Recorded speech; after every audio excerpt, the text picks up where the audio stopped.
ஏன் மேபி அவங்க பயன்படுத்தின தங்கம் அத கூட புதைச்சிருக்க வாய்ப்பு இருக்கு.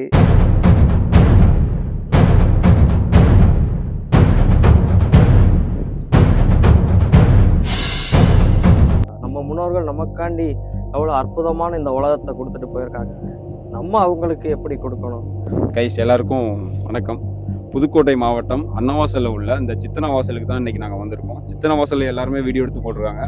இன்றைக்கி நாங்கள் புதுசாக சித்தனவாசல் மலைக்கு பின்னாடி உள்ள ஒரு சில மர்மத்தை பற்றி தான் நாங்கள் இன்றைக்கி வந்து வீடியோவில் சொல்ல போகிறோம். அதனால் வீடியோவை ஸ்கிப் பண்ணாமல் ஃபுல்லாக பாருங்கள். இந்த மலையை சுற்றி உள்ள பகுதிகளில் நம்மளுடைய முன்னோர்களும் நம்மளுடைய சமணர்களும் வாழ்ந்துட்டு வந்ததை தான் இன்றைக்கு வரைக்கும் சொல்லிட்டு வர்றாங்க. பலாயிரம் மீட்டர் பரப்பளவில் அமைந்துள்ளதான் இந்த ஒரு சித்தனவாசல். இந்த சித்தனவாசலுக்கு உள்ள என்னதான் நம்ம முக்கியமான விஷயத்தை நோட் பண்ணாலும் சித்தனவாசல் வெளியில உள்ள ஒரு சில மர்மத்தை பற்றி தான் இந்த ஒரு வீடியோவில் சொல்ல போறேன். வீடியோவை ஸ்கிப் பண்ணாம ஃபுல்லா பாருங்க. சரி, முதுமக்கள் தாலி அப்படின்னா என்ன?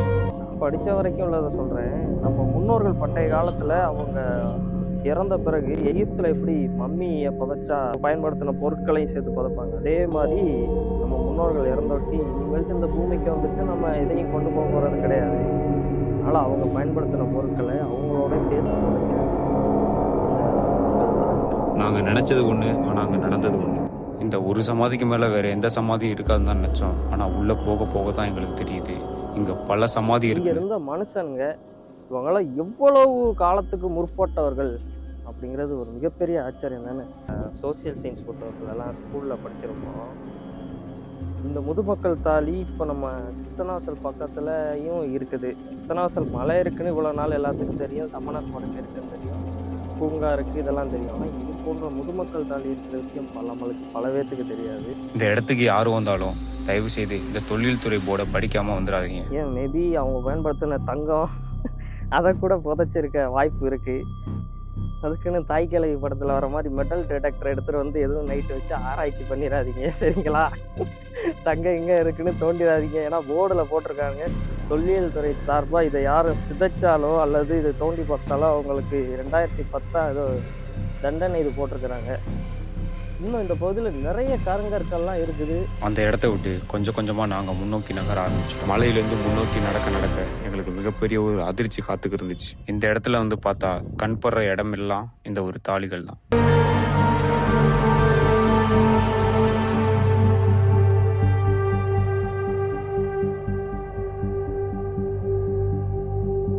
இதுதான் அந்த முதுமக்கள் தாலி.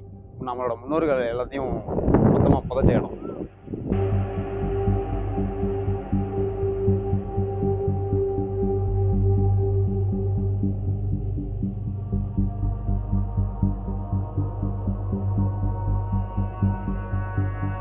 பார்க்குறதுக்கு ஏதோ கல்லை ஊனி வச்ச மாதிரி தான் தெரியும். ஆனால் இந்த கல்லுக்கு அடியில் தங்கமும் வைரமும் கொட்டி கிடக்குன்னா உங்களை நம்ப முடியும். கண்ணி மாதிரி இருக்கு. ஆனால் இது என்ன சிலைன்னு தெரில. பாருங்கள், பேசு, மூக்கு, வாய் எல்லாமே இருக்குது. தலைமையில் ஏதோ இருக்குது, என்னன்னு தெரில.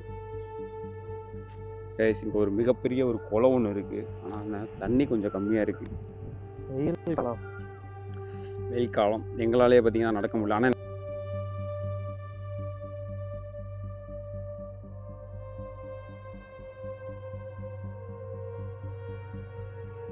மக்கள் தாலியை பற்றியோ யாருமே வீடியோ போட்டிருக்க மாட்டாங்க. குலதெய்வங்களே எல்லாம் சிறு தெய்வங்கள்னு சொல்லக்கூடாது, அவங்கள் தான் முதல்.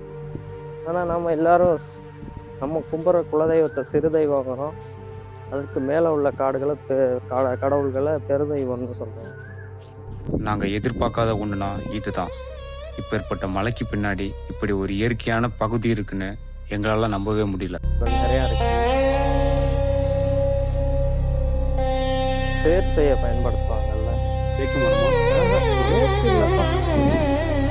உள்ள வந்ததுக்கு அப்புறம் தான் தெரியுது இங்க ஒரு மிகப்பெரிய ஒரு ஐயனார் கோவில் இருக்குன்னு. இந்த ஆலயத்தை யார் பராமரிச்சுட்டு வர்றாங்கன்னு தெரியல, ஆனா அவ்வளவு சுத்தமா வச்சிருந்தாங்க.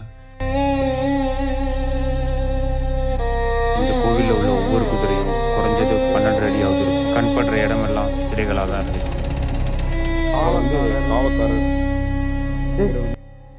ஒரு நிமிஷம் நான் பதறி போயிட்டேன். ஒரு சில வேட்டையாடுறவங்களாம் காட்டில் உள்ள விலங்குகளுக்கு இந்த மாதிரி ஒரு கண்ணில் தேங்காவை செட் பண்ணி வச்சிருவாங்க.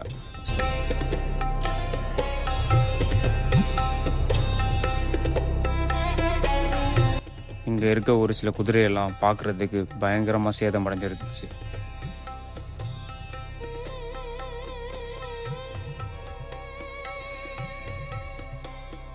யாருமே இல்லை. ஆனால் பார்க்கறதுக்கெல்லாம் பயங்கரமான ஒரு ராட்சச மரங்களாக இருக்குது. சுற்றி பார்த்த இடங்கள்ல இந்த இடம் தான் கொஞ்சம் சுத்தமாக இருக்குது, பிளாஸ்டிக் இல்லாமல். பராமரிப்பு பண்ணுவாங்க போல. பயங்கரமான பெரிய ஒரு பனைமரம் இருக்குண்ணே உள்ள.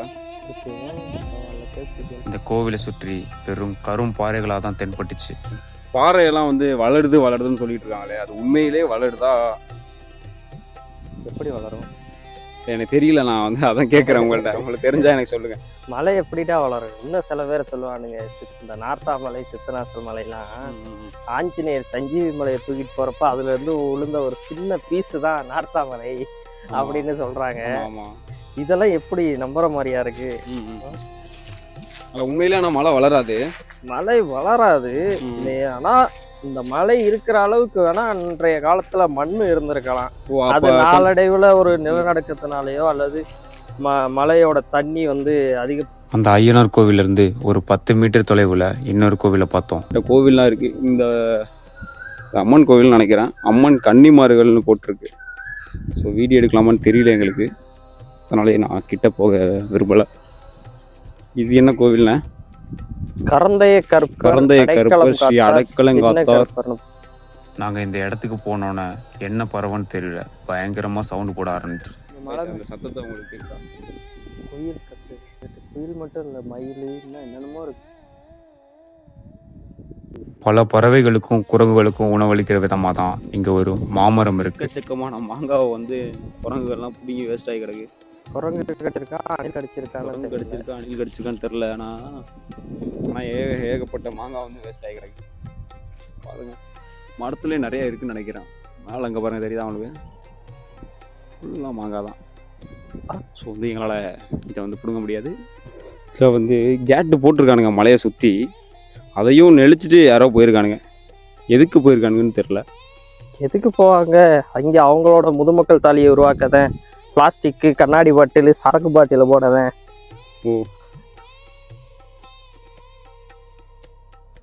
அதாவது நம்ம அந்த காலத்தில் முன்னோர்கள் முதுமக்கள் தாலின்னு அவங்களோட பொருட்களை உள்ளே வச்சுட்டு போனாங்க. இனி வருங்காலத்தில் 100 வருஷம் 50 வருஷம் கழிச்சு நம்மளோட குழந்தைகள்லாம் எதிர்காலத்தை தோண்டி பார்த்தா பிளாஸ்டிக் பை, கண்ணாடி பாட்டில், குப்பை இதுதான் வருது. அதை நம்மங்களுக்கு விட்டு சொல்லக்கூடாது. நம்ம முன்னோர்கள் நமக்காண்டி எவ்வளோ அற்புதமான இந்த உலகத்தை கொடுத்துட்டு போயிருக்காங்க. நம்ம அவங்களுக்கு எப்படி கொடுக்கணும்? அழகாக அற்புதமாக இயற்கையை தானே கொடுக்கணும். அதுக்காண்டி தான் இந்த வீடியோ. ஸோ முடிஞ்ச அளவு சுத்தமாகவும் வச்சுக்குவோம். குப்பை யாருமே போடாதீங்க தயவு செய்து. தேங்க்யூ, நன்றி. அப்படியே நாங்களும் இந்த இடத்த விட்டு கொஞ்சம் கொஞ்சமாக நகர ஆரம்பிச்சாச்சு. வீடியோ பிடிச்சிருந்தா நம்மளோட சேனலை சப்ஸ்கிரைப் பண்ணிட்டு வீடியோக்கு ஒரு லைக்கை கொடுத்துருங்க கைஸ்.